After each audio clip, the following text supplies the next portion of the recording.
Dans le cadre de l'analyse de l'évolution anthropologique, le remarquable naturaliste anglais Charles Darwin affirmait qu'il manquait un chaînon à son échelle évolutive pour compléter, dans ce processus évolutif, la transition de la forme de l'hominidé à la forme éminemment humaine. Ce lien est connu dans l'histoire de l'anthropologie sous le nom du chaînon manquant. Il était naturel que cela se produise, puisque chaque phase du processus d'évolution avait duré des millions d'années.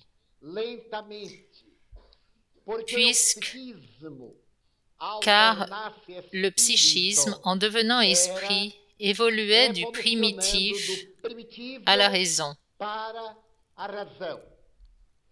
Une fois la période de l'humanité atteinte, le processus a été plus rapide, car les façonneurs du nouveau corps étant des esprits dotés d'un périsprit amélioré, ils ont imprimé plus rapidement le processus de développement sur la matière. C'est pourquoi ce lien de connexion n'a pas encore été trouvé. Selon certains spécialistes du spiritualisme universel et du spiritisme en particulier, cette transition, y compris pour l'esprit Emmanuel, aurait eu lieu dans le monde spirituel. Donc, selon ce concept, ce soi-disant lien fossile, ces os de la transition ne seraient pas sur Terre. Périodiquement, de nouveaux biotypes intermédiaires sont découverts, mais aucun d'eux ne peut encore combler le vide du chaînon manquant de Darwin. Ainsi, grâce à la vision spiritualiste et spirite du processus évolutif, nous avons maintenant le type humain et non plus humanoïde, voyageant vers un type plus amélioré, plus perfectionné, doté d'un appareil plus délicat pour répondre aux impulsions du psychisme spirituel grâce à la communicabilité entre les créatures humaines. Certes, nous avons hérité d'un lourd fardeau de primarisme dont nous nous libérons peu à peu, grâce à notre perfectionnement moral. Le remarquable psychologue et théologien Rollo May, cet Américain qui a apporté une vaste contribution à la psychologie du siècle dernier, en effectuant une analyse globale du sens de la vie et des conflits existentiels, établit qu'au début du XXe siècle, Freud, examinant le problème des conflits existentiels, avait établi qu'ils étaient le résultat de vieilles conceptions de nature victorienne et de la découverte consciente de l'être de son instinct sexuel face au tabou sur la sexualité humaine. Ce conflit surgit lorsque l'individu réalise qu'il est un animal sexuel. Et malgré ses impulsions, Il existait un tabou selon lequel le sexe était sale. La conduite sexuelle était un péché, ce qui générait un conflit entre l'individu qu'il était et la conduite qu'il devait adopter, aboutissant à des attitudes d'hostilité contre le sexe, de castration ou de libération par la chute dans les abîmes de la promiscuité. Les individus qui avaient des relations sexuelles étaient classés parmi les dépravés et mis à l'écart, même si, du fait de la propre évolution, tous les individus normaux avaient recours au sexe. Les religions avaient établi qu'il devait être limité aux seules fins procréatrices, à l'instar des animaux, contre ce que Freud et les psychologues se sont naturellement rebellés. Puisqu'il s'agit d'un organe doté d'une fonction spécifique, cette fonction doit être vécue dans le cadre de normes éthiques comme celle de l'estomac ou des poumons, afin d'avoir une vie saine.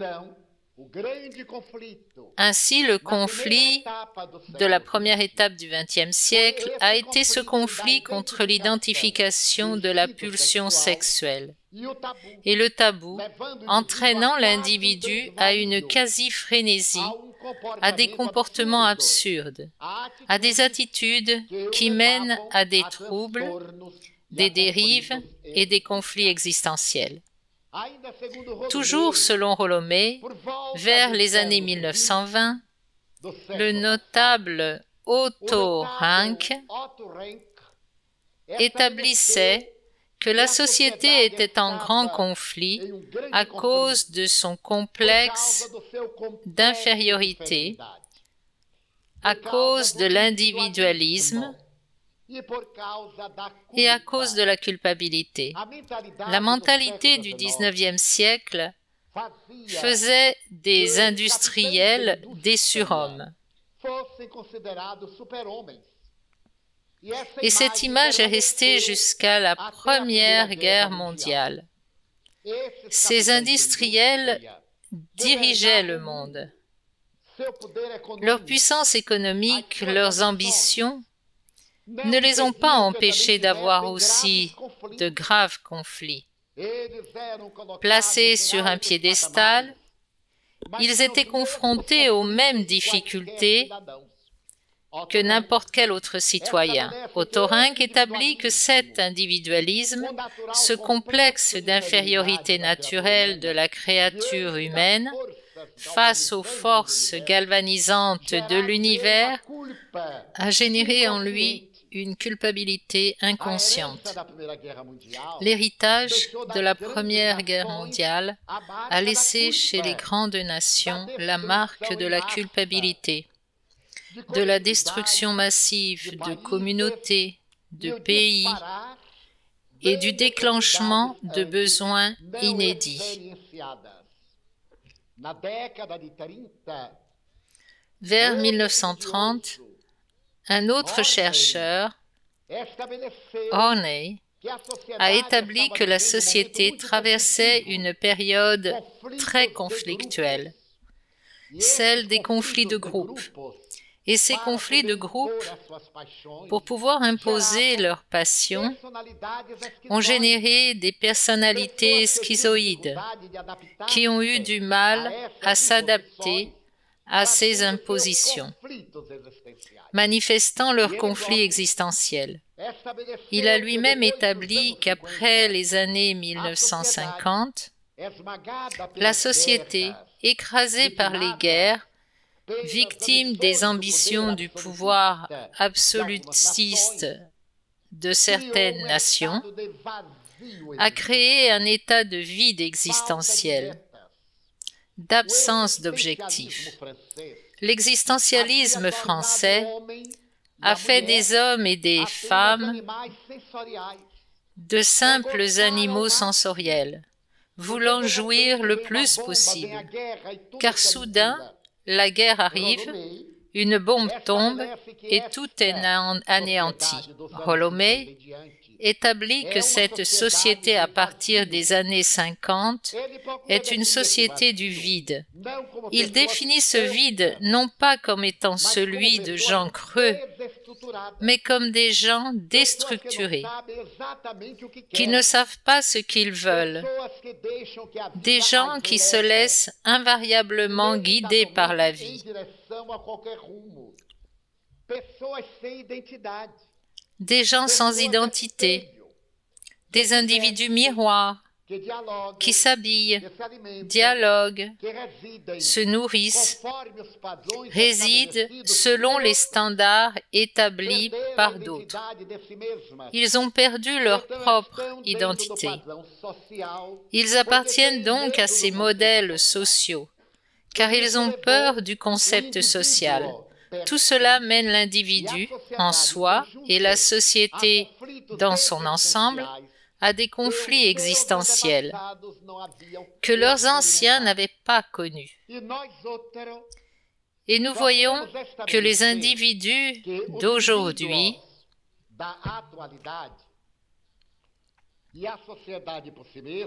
et la société sont caractérisés par l'angoisse,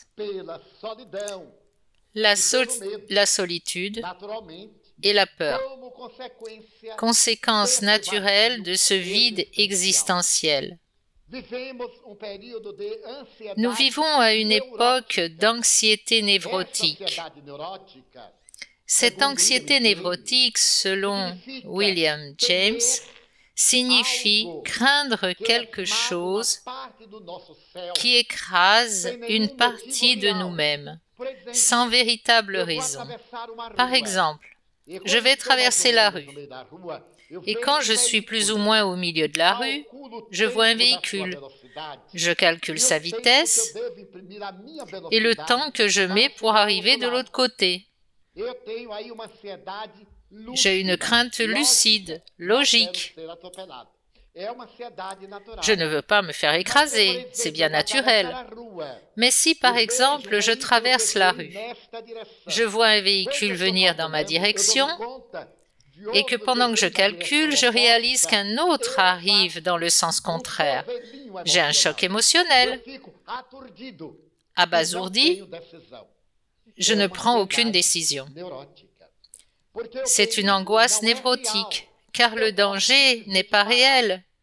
Je peux simplement m'arrêter.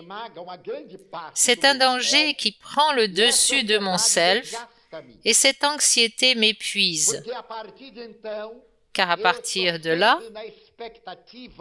je crains toujours ce qui pourrait m'arriver, même si cela n'arrive pas forcément. Nous vivons donc une période d'anxiété. L'anxiété a détruit notre confiance en nous.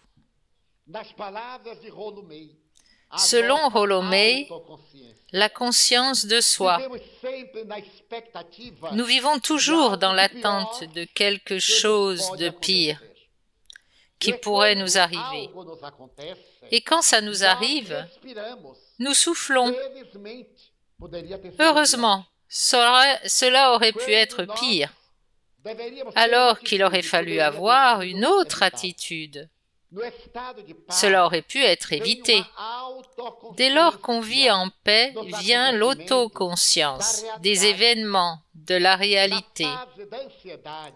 Dans la phase d'angoisse, l'angoisse névrotique, on bénit toujours le moindre mal par rapport au plus grand mal comparé au malheur des autres. C'est juste que nous avons perdu le sens de la conscience de soi, le sens de notre bonheur. Pourquoi cela m'arrive-t-il? J'ai dû manquer de vigilance. J'ai dû agir à la hâte. Cette angoisse de vouloir tout faire d'un seul coup n'est pas bon. C'est l'individu qui va travailler dans une entreprise et qui devient l'entreprise. il ne se rend pas compte qu'il est dans une phase d'anxiété névrotique. Il mourra et la compagnie ira bien, et même mieux après lui. Mais il ne le croit pas. C'est l'individu qui épouse l'entreprise. Il vit pour l'entreprise. Et lorsqu'il prend sa retraite, il souffre de dépression, du trouble dépressif, car sa vie est finie. C'est la mère castratrice qui s'accroche à son fils. Il est son objectif, surtout si elle l'a élevé seule. Et le moment vient où il doit passer à autre chose, et elle devient déprimée, car sa vie est fichue. Elle a investi son autoconscience dans une projection névrotique. Elle aurait dû vivre pour son enfant, et non en fonction de son enfant, parce qu'il vivra sa vie pour lui et non pour elle, ni pour quelqu'un d'autre. Il vivra à ses côtés pour aider, pour contribuer, pour être heureux. C'est donc un tourment de notre phase égocentrique. Tout ce qui nous concerne, c'est notre univers. Il faut que ce soit comme ça. C'est notre pensée égocentrique qui va au-delà de notre pensée logique, produisant un trouble de conduite névrotique dans notre anxiété naturelle. Si je vais chercher du travail, j'y vais avec espoir, j'y vais naturellement, avec une légère arythmie. Il est probable que j'aurai des sueurs, que j'aurai une chute de tension. Mais si, par exemple, cela devient plus fréquent, et que la transpiration est abondante, que l'arythmie m'empêche de parler, j'ai déjà un trouble d'anxiété. Quelle serait la thérapie? Reconnaissez d'abord votre anxiété. Ne la masquez pas. Nous avons tort de masquer nos désordres existentiels, nos difficultés, nos conflits. Prenons conscience de nous-mêmes. Je passe par une phase d'anxiété, donc je vais essayer de me détendre. Je vais fixer les objectifs qui me sont vraiment précieux. Et si le conflit persiste, je me tournerai vers une aide spécialisée, un psychothérapeute, pour trouver la cause de mon anxiété. Nous parlons du point de vue de la psychologie uniciste. Quelle en aurait été la cause? Est-ce une éducation qui m'a laissé dans un état de déséquilibre et d'anxiété? Serait-ce une mère castratrice à laquelle mon cordon ombilical est encore attaché? Aurait-ce été une vie émotionnelle instable, toujours incertaine de ce qui allait se passer? Un père capricieux et alcoolique qui rentrait toujours à la maison en criant? Quelle est la cause actuelle de cette anxiété? Le spiritisme établit qu'à la racine de tout problème se trouve un esprit débiteur. En faisant un retour sur une proche réincarnation, nous découvrirons le méfait. Bien souvent, ce délit a été un acte malheureux dont personne n'était au courant, mais que nous savions. Et le sachant, la conscience réalise sa culpabilité. Une culpabilité qui n'a pas été atténuée, car l'erreur n'a pas été réparée. En me réincarnant, je souffrirai de timidité, d'anxiété et de peur. Car, par conséquent, la culpabilité ancrée dans l'inconscient, la peur d'être démasqué, la peur de parler à certaines personnes qui me troublent, la difficulté à regarder les gens en face, à les regarder dans les yeux, parce que c'est comme si j'étais nu. L'anxiété nous pousse toujours à fuir. Si je suis là, je dois sortir d'ici. J'espère que ça finira vite, même si ça me plaît. Et quand on se trouve dans un autre endroit, le besoin de s'en échapper ressurgit à cause de la culpabilité qui génère la peur, responsable de l'anxiété. Dans cette optique, ce conflit d'anxiété est facilement résolu. Acquérir d'abord la conscience de soi, que nous donne le spiritisme et que le psychothérapeute nous offrira. Le spiritisme dira « Il ne m'arrive que ce qu'il y a de meilleur pour ma vie, en raison du besoin que j'ai d'évoluer et selon la loi de cause à effet. Puisque j'ai déchaîné le mal, j'en subirai les conséquences perturbatrices. Si je l'ai déclenché, que je souffre de conflits, que j'ai des craintes, ne sachant ce qui va arriver, ce qui me bloque et afflige une partie de mon individualité, je pourrai compenser par le bien que je fais. Dans la mesure où je m'efforce d'être utile, de faire tout type de bien. Bien sûr, je minimiserai les effets qui ont été déclenchés et je serai bientôt libéré de la culpabilité en ayant racheté par le bien le mal que j'ai causé à d'autres individus. En réalité, un mal à ma propre conscience. Donc, le problème du conflit existentiel est profondément ancré dans notre processus évolutif.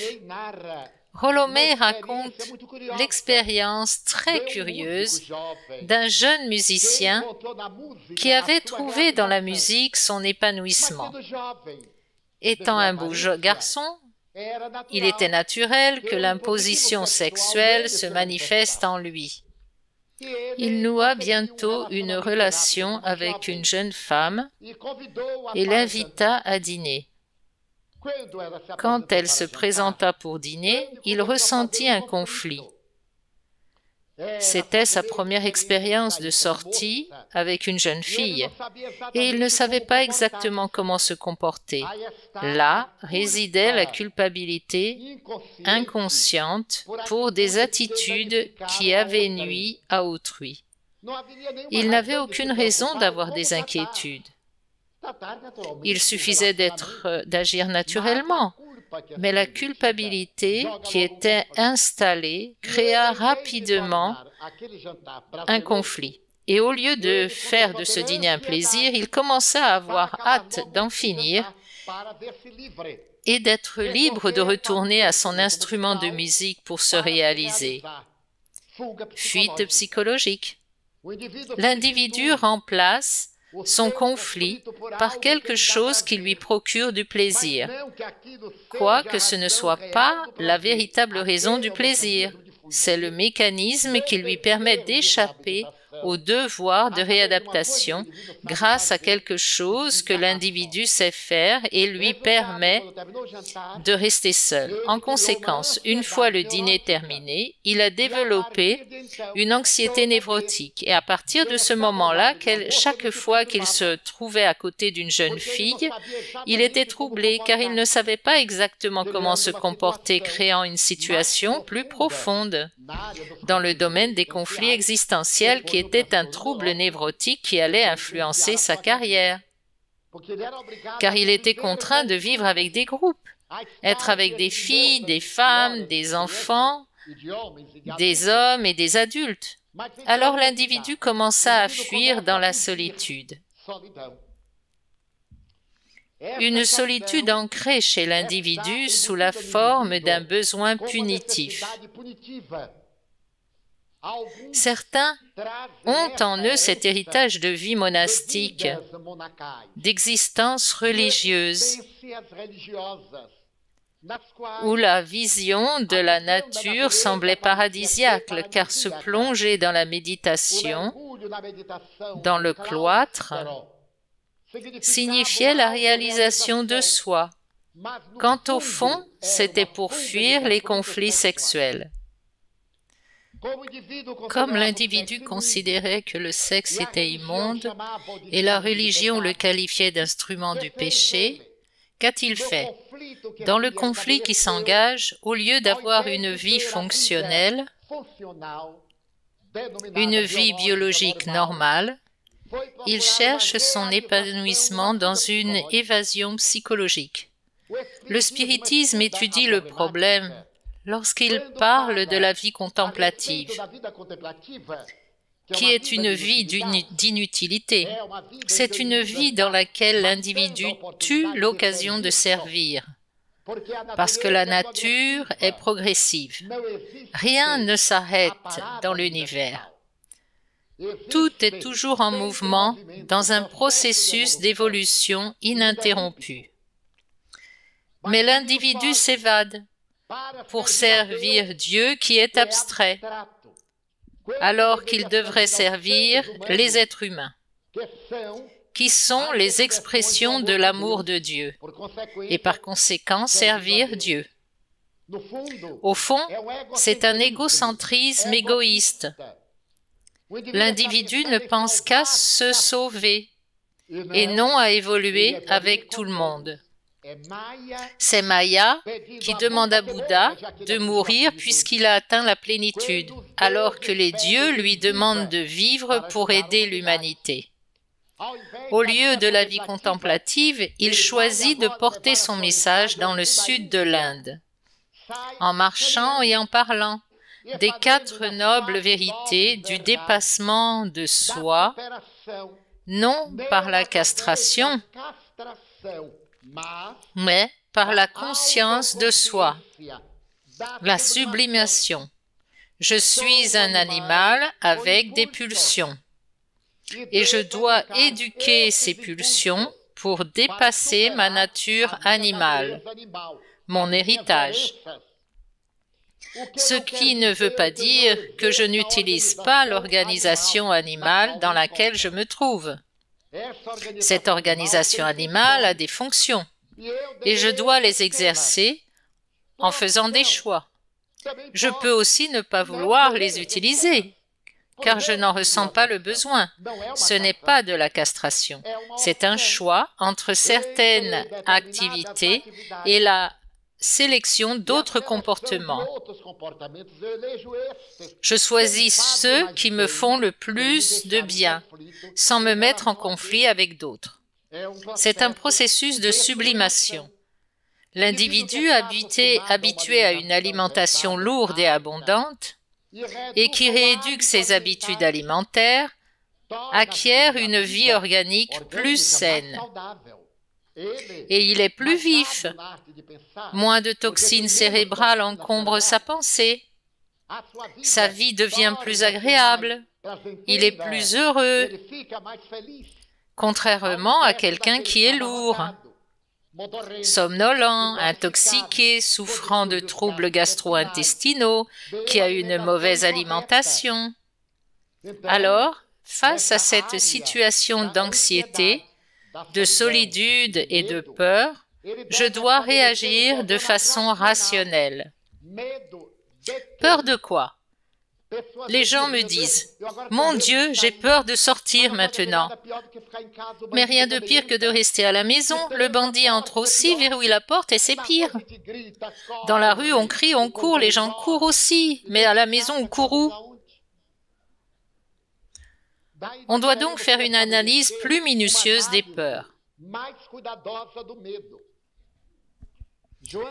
Joana de Angelis, dans un beau chapitre d'un de ses ouvrages les plus récents, fait une étude de la peur, comme elle le fait dans le livre que vous recevez, qui me semble fascinant. Elle dit que, par exemple, la peur principale de la créature humaine est la peur de la mort. C'est la peur fondamentale de l'être pensant. J'ouvre une parenthèse. Il y a quelques jours, j'ai rencontré un jeune homme qui m'a demandé « Êtes-vous favorable à la guerre ?» J'ai dit non. « Êtes-vous en faveur de la mort ?» Cela dépend du type de mort. Moi, je suis contre la mort. Je déteste la mort et je me battrai pour l'empêcher. Qu'en pensez-vous? Mon garçon, ça dépend. C'est une question de réflexion. Vous êtes très jeune, il ne l'était pas tant que ça, mais j'ai fait comme si. Vous êtes très jeune et vous n'avez pas encore tout compris de la vie. Supposons que j'attrape un cancer aujourd'hui. Il génère une métastase. Je commence à avoir des douleurs atroces. Si je ne meurs pas, il ne peut y avoir de plus grand malheur. Si je meurs, c'est merveilleux, car la douleur disparaît. D'un point de vue spirit encore plus, je vivrai désormais sans les douleurs, appréciant les mérites qui me sont offerts. Vous êtes sûr? Absolument. Et si vous vous trompez, je me réjouirai de mon erreur. Comme bon nombre de narcissiques, je me réjouirai d'avoir la certitude de la vision réflexive de Bouddha. Il s'arrêta et me dit « Connaissez-vous quelqu'un qui a 30 millions d'euros, qui est vieux et sur le point de mourir et qui est prêt à me donner ces 30 millions ?» J'étais confronté à un cas pathologique. Je lui souris et lui dis « Je ne connais personne, pas même quelqu'un qui a 30 000 euros. Et si par hasard je venais à le rencontrer et qu'il est sur le point de mourir, je ne vous le dirai pas. Je resterai à ses côtés pour recevoir les 30 millions, ce qui est normal. Pourquoi voudriez-vous ces 30 millions? Pour résoudre les problèmes du monde? Et les miens? J'ai dit, avec 30 millions, vous ne résoudrez même pas les vôtres, car vous aurez besoin d'un psychiatre, d'un psychologue, d'un psychanalyste, d'un neurologue, et les 30 millions disparaîtront vite. Mais c'est la peur de la mort, dit Joana de Angelis. Cette peur de la mort ouvre la porte à d'autres peurs. Comme on a déjà vécu la mort dans son sens biologique, on a lutté pour survivre depuis la période animale et la mort a toujours été pour nous quelque chose de fataliste, de destructeur. On porte en nous cet héritage que l'inconscient manifeste à travers d'autres peurs, affirme la bienfaitrice.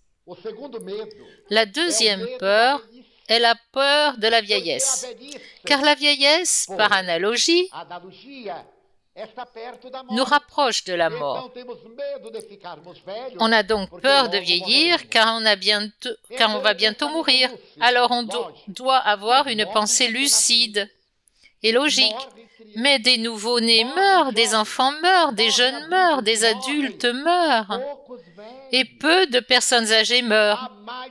Aujourd'hui, il y a plus de personnes âgées dans le monde qu'il n'y a de noix de coco à Itapúa, car la vie nous offre des conceptions remarquables qui prolongent l'existence physique. La peur de la vieillesse n'est donc pas justifiée. Cicéron, le célèbre poète et philosophe latin, a déclaré que la meilleure période de la vie est celle d'une vieillesse lucide, quand l'individu peut revoir ses expériences. Mais s'il a eu une vie pleine d'amertume, la vieillesse n'y peut rien. Il sera victime de cette longue trajectoire d'amertume, car il ne se souviendra que des mauvaises choses. Ce n'est pas la faute de la vieillesse, ça relève de la responsabilité de l'individu lors du transit existentiel. Chaque fois que nous parlons des personnes âgées, on les associe à des plaintes. Ils se plaignent beaucoup. Ils ne parlent que de leur temps. Ce n'est pas vrai, car beaucoup de jeunes se plaignent aussi. Certains adultes qui ne font que ça. Quel temps horrible, il a plu. Oh non, il ne pleuvra plus jamais. Ce sont des habitudes névrotiques de personnes conflictuelles. Donc, rien de mieux que d'atteindre un âge avancé en bonne santé, comme à n'importe quelle étape d'une vie saine. Rien de mieux que d'être libéré du joug du sexe, devenu une source d'expérience enrichissante, alors qu'avant c'était une source dynamique de tourments et d'envie. Est-il un don plus précieux que celui de l'expérience de la sagesse? Il est clair qu'il parlait d'individus en bonne santé, qui avaient eu une belle jeunesse, ayant fait preuve de réflexion à l'âge adulte et qui avaient atteint la vieillesse riche de sagesse. La peur de la vieillesse doit donc être mise de côté, car biologiquement, chaque seconde qui passe nous fait vieillir un peu, qu'on le veuille ou non. Les anciens ont donc leur mécanisme de vengeance contre les jeunes. Quand quelqu'un dit « Mais vous êtes trop vieux !»« Oui, je suis déjà arrivé là.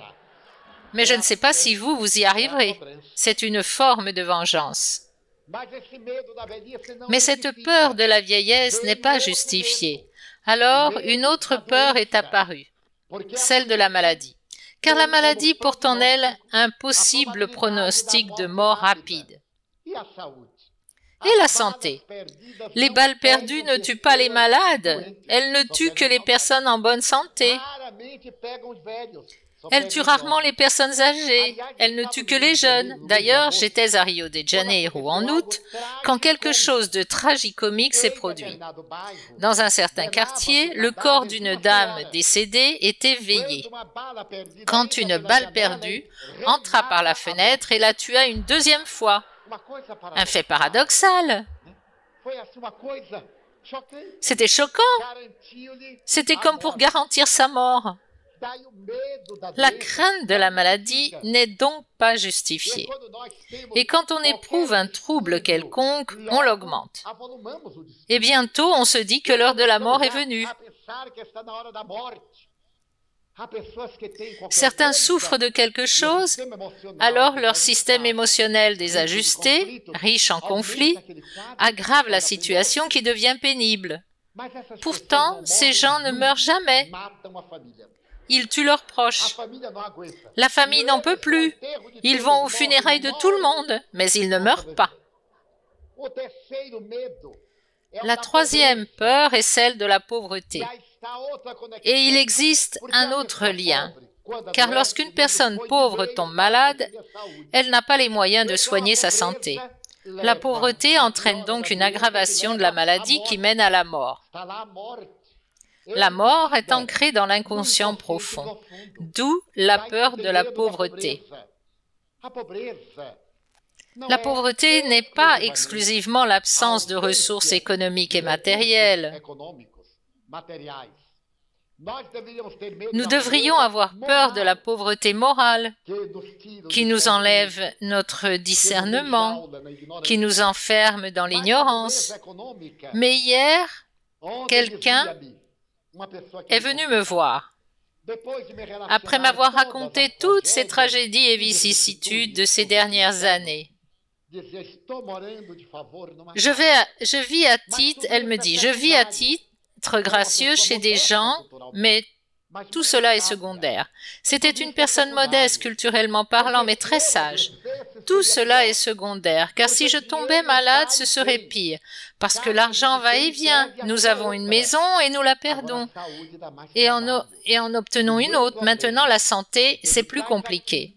Et mon problème, ce qui m'amène ici, c'est que certaines questions m'inquiètent, et qui sont à la la raison de cet entretien, mais sa sagesse avait attiré mon attention. Être pauvre est une chose, mais souffrir d'être pauvre en est une autre. Il n'y a pas si longtemps, l'une des plus grandes fortunes américaines de son époque risquait de s'acheminer vers une faillite inéluctable. Après avoir construit un casino dans le New Jersey et dépensé 500 millions de dollars, chaque lustre coûtait 5 millions de dollars. À l'entrée de l'immense hall où il était au bord de la faillite.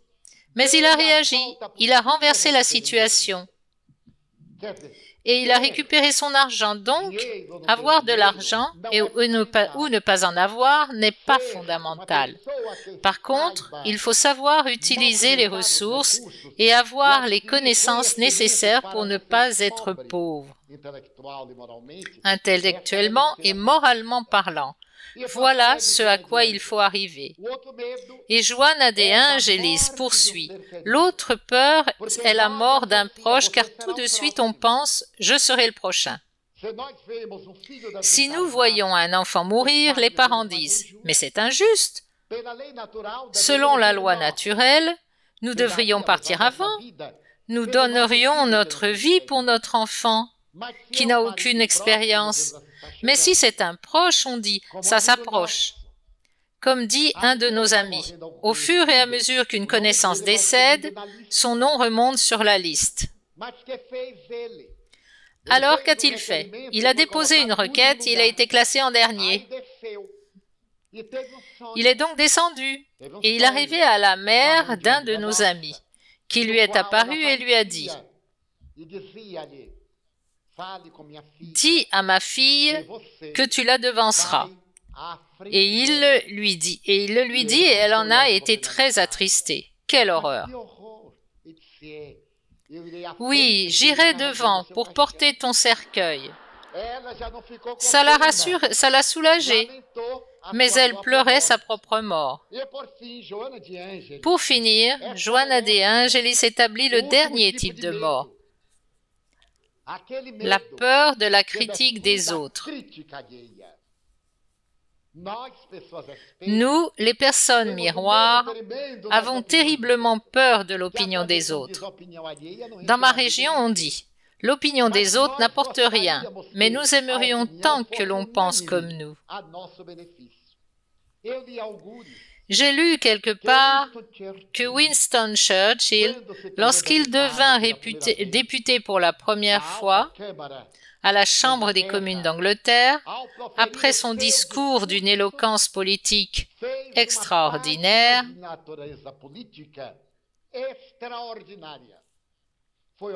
reçut une longue ovation et une fois terminé, il se tourna vers l'un des doyens de la Chambre, l'une de ses personnalités les plus éminentes, et lui demanda « Qu'avez-vous pensé de mon discours ?» Et la personnalité lui dit « Incomparable. Vous avez dépassé vos propres limites. Mais vous avez commis une grave erreur. Vous avez été trop brillant. Et à la Chambre, on ne peut être trop brillant. Car en étant trop brillant, vous vous êtes fait au moins 30 ennemis. Vous auriez dû bégayer, commettre des erreurs, faire preuve de timidité pour susciter la compassion des ignorants et pour qu'ils se croient meilleurs que vous et qu'ils vous tendent une main protectrice. Car notre société n'accepte pas les hommes et les femmes supérieurs. La réaction est la haine. C'est la réaction à un conflit existentiel, la jalousie. La jalousie qui résulte du complexe d'infériorité, c'est l'un des plus grands ennemis de l'individu. J'observe, par exemple, que beaucoup de gens nous détestent ou nous combattent, non pas parce que nous le méritons, mais parce qu'ils ne sont pas en mesure de rivaliser avec nous. le conflit d'une société compétitive, des groupes compétitifs. Nous voyons cela dans n'importe quelle couche de la société, même dans les groupes spirites. Comme nous rivalisons les uns contre les autres. Il ne s'agit pas de rivaliser les uns avec les autres, mais contre. Le docteur, le guide ici, c'est Bezerra de Jiménez, le vrai. Et celui-là, qui est-ce? Dupont, Durand, ce sont des petits guides. Ici, c'est le vrai. Quand on n'a pas recours à des diffamations douloureuses par jalousie,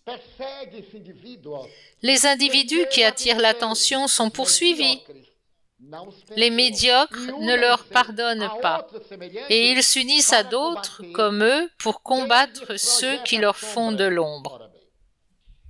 Voyons, aucune lumière ne fait d'ombre. Or, le mesquin voit dans la lumière la projection de l'ombre. Il y a une très belle image de William James. Il dit ceci: « Rien n'est pire que l'ignorance. » L'ignorance se refuse à l'illumination, comme quelqu'un qui, pour voir l'ombre, mettrait de la lumière. Si vous allumez, il n'y a pas d'ombre. L'envie est donc un conflit issu du complexe d'infériorité, qui ronge, qui déchire les êtres humains, qui les rend malheureux. Nous voyons donc la médisance par jalousie, la calomnie par envie, mais cette jalousie relève de la peur. La peur de perdre sa place sous les projecteurs. Alors, la personne fait tout pour attirer l'attention. Elle prend une attitude étrange, un comportement aliéné, porte des habits tape à l'œil, quelque chose qui le distingue du groupe, car il manque de valeurs pour se démarquer.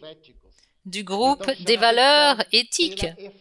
Il attire donc l'attention par son extravagance. Et nous, les moins envieux, sommes si naïfs que nous leur donnons de l'importance.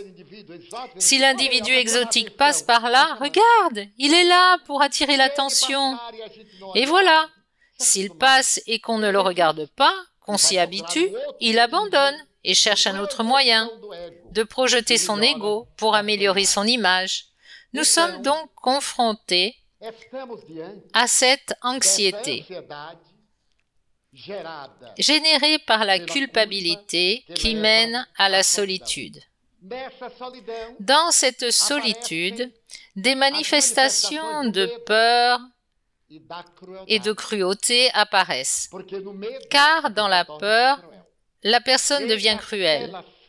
Elle se retrouve piégée dans cette peur terrible. Dès lors survient la colère, qui est un facteur de dépersonnalisation. La colère a aussi une fonction biologique, car elle est présente dans le corps.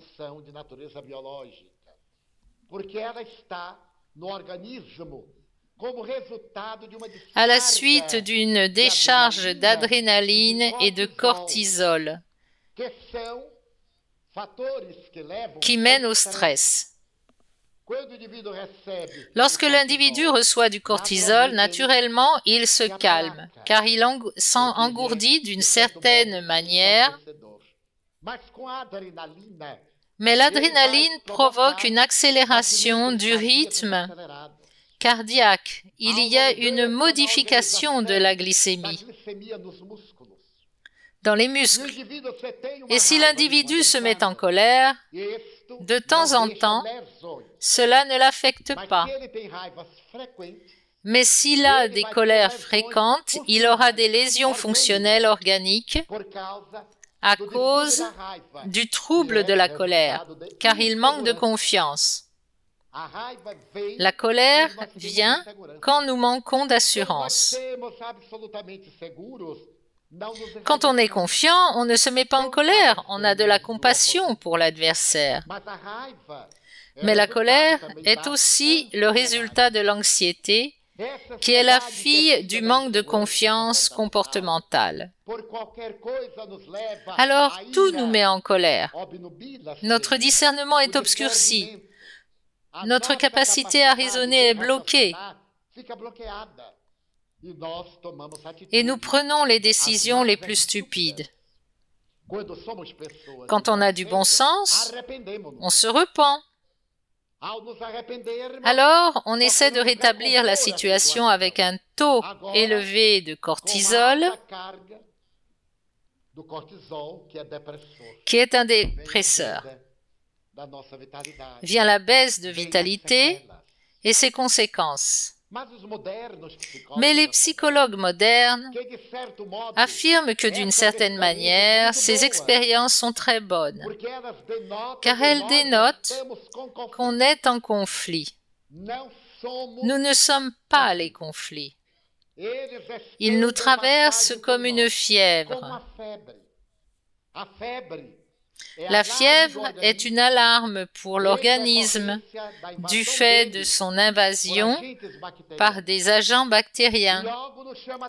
Elle attire vite notre attention sur le besoin de prendre soin du foyer invasif. L'anxiété, la colère, la peur, le complexe d'infériorité sont des cris de notre inconscient,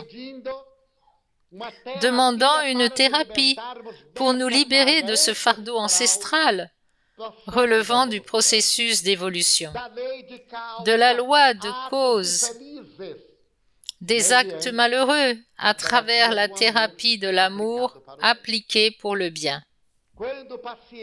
Lorsque le patient cesse d'avoir de la fièvre, peu après, il meurt, car l'organisme n'a plus de défense.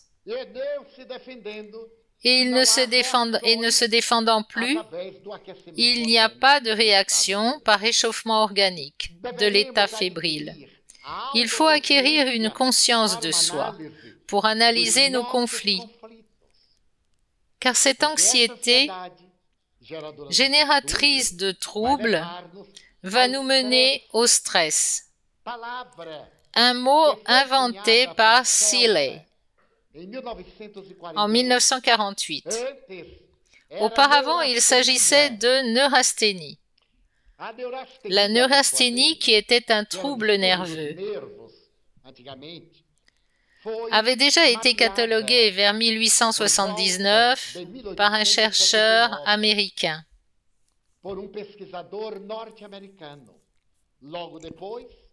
Et peu de temps après, en 1894, elle a été mieux étudiée et mieux définie. Cette neurasthénie, considérée comme un trouble nerveux, avait désormais des causes psychologiques, des décharges continues d'adrénaline, perturbant l'état glycémique de l'individu, dévitalisant les muscles et générant la somatisation de maladies organiques. Nous vivons donc une période de stress. C'est si élégant, nul ne dit « Mais comme tu es nerveux, non, c'est moche, tu es stressé. Oh, c'est à la mode. » Ces montées d'adrénaline finissent par dévitaliser notre système vagal sympathique. On s'affaiblit et on tombe bientôt dans ces états de somatisation. On a beau essayer de démontrer aujourd'hui que les ulcères gastriques, etc., ont des causes bactériennes ou bactériologiques, on n'exclut pas les causes psychologiques. Les individus tendus, stressés, ont toujours des problèmes de somatisation au niveau digestif, car il est très sensible. Mais si le problème persiste, des troubles physiques et émotionnels surviennent.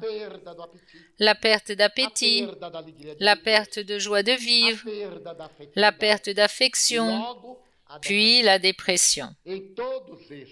Dans tous ces conflits existentiels et perturbants, il existe une thérapie infaillible. Il est facile d'y recourir à tout instant. La thérapie par la prière. Que faisons-nous? Oh, mais je n'arrive pas à prier. Or, on arrive à aller à la plage, à travailler pour vivre. D'autres disent, si je me mets à prier, je bafouille. Alors prenez une prière écrite, lisez-la à haute voix. Oh, je dors. Ben marchez d'un endroit à un autre. Prenez cette habitude. Efforcez-vous d'œuvrer à votre guérison. Ne transférez pas votre guérison à d'autres. Nul ne vous guérira. Le maître, le gourou, l'ami, le thérapeute orientent. Mais chacun doit faire sa part, car chaque créature est unique. Chacun est un univers séparé et spécial. Cet univers particulier nécessite une thérapie particulière que lui seul peut apporter. La thérapie générique est pour ceux qui entrent dans cette classification. Or, chacun a sa façon d'être, son comportement. On choisira donc le meilleur moyen d'y arriver, la prière. Mais qu'est-ce que la prière?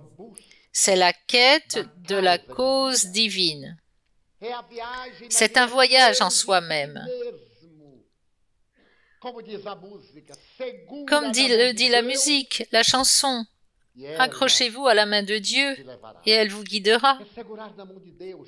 C'est tenir symboliquement la main de Dieu. Prenez votre relais psychologique, votre soutien. Priez davantage. L'Évangile le dit, priez toujours et sans cesse. Il ne s'agit pas de répéter des mots. La prière, l'oraison, relève de l'action. L'action à travers la prière.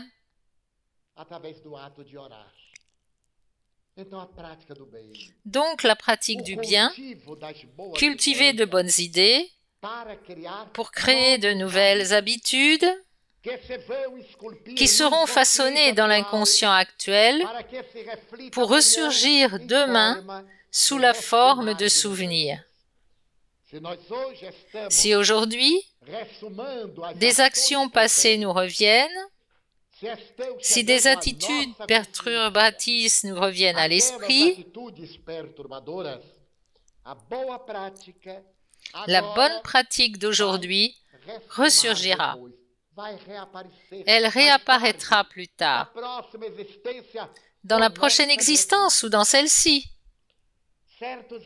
Certaines habitudes que j'avais et que j'ai corrigées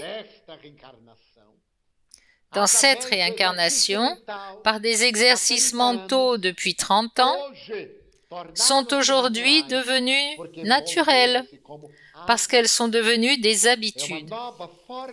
C'est une nouvelle nature, créer de nouvelles habitudes par la répétition. La prière est donc la meilleure thérapie pour faire face aux conflits existentiels. Cela ne veut pas dire, quand ces conflits sont plus profonds, comme la cruauté, le complexe d'infériorité, l'anxiété pathologique, la peur qui mène à la dépression, et bien d'autres, qu'on ne doit pas faire appel à un spécialiste, un thérapeute plus expérimenté pour trouver les causes bloquées dans notre inconscient et qui peuvent être présentes aussi dans cette existence, aussi bien dans cette existence que dans des vies antérieures. Mais à côté de cet apport thérapeutique, il y a les passes, la bioénergie. Nous savons que notre conscience régit cet archipel cellulaire. C'est la manifestation de l'esprit dans notre corps. Il est donc évident qu'il y a un ensemble de forces. Et si on canalise cette énergie par la prière, on va l'envoyer vers les sources génératrices qui nous la restitueront sous forme de champs vibratoires. Mais si on se tourne vers quelqu'un, sachant appliquer ces énergies, qu'on appelle communément passes, elles élimineront bien sûr nos concentrations mentales, nos fixations, les idées ressassées,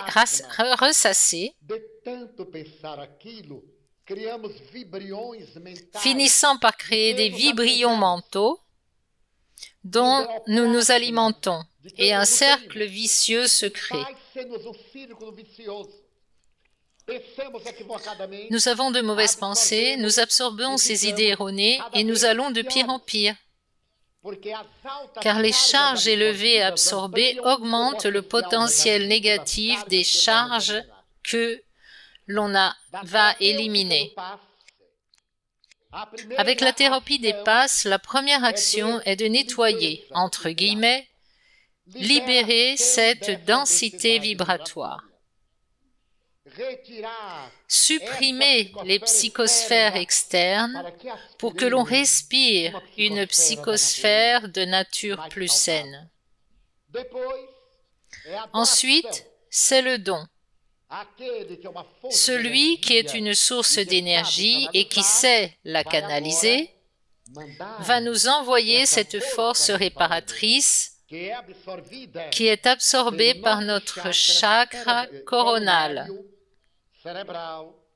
cérébral, laryngé, cardiaque, génital, etc., selon la zone qui est déséquilibrée ou avec la zone ciblée. Et s'il n'y a pas de zone ciblée, elle est absorbée par le chakra central ou couronne, qui se charge de l'envoyer dans tout l'organisme, car l'esprit se réincarne cellule par cellule. Dans le périsprit, les globules rouges et les globules blancs sont aimantés les uns aux autres dans tout l'organisme. Il y a une parfaite aimantation du périsprit dans la circulation sanguine, de l'esprit dans toutes les cellules. Toute énergie, bonne ou mauvaise, circulera à travers ces champs énergétiques. Ainsi, la thérapie commence par la prière, se poursuit par des passes et se termine par la culture de bonnes pensées. Grâce à de bonnes pensées, de bonnes lectures, de bonnes concentrations, nous enrichissons notre champ mental pour surmonter les idées traumatisantes et conflictuelles et nous pouvons dès lors générer une psychosphère saine.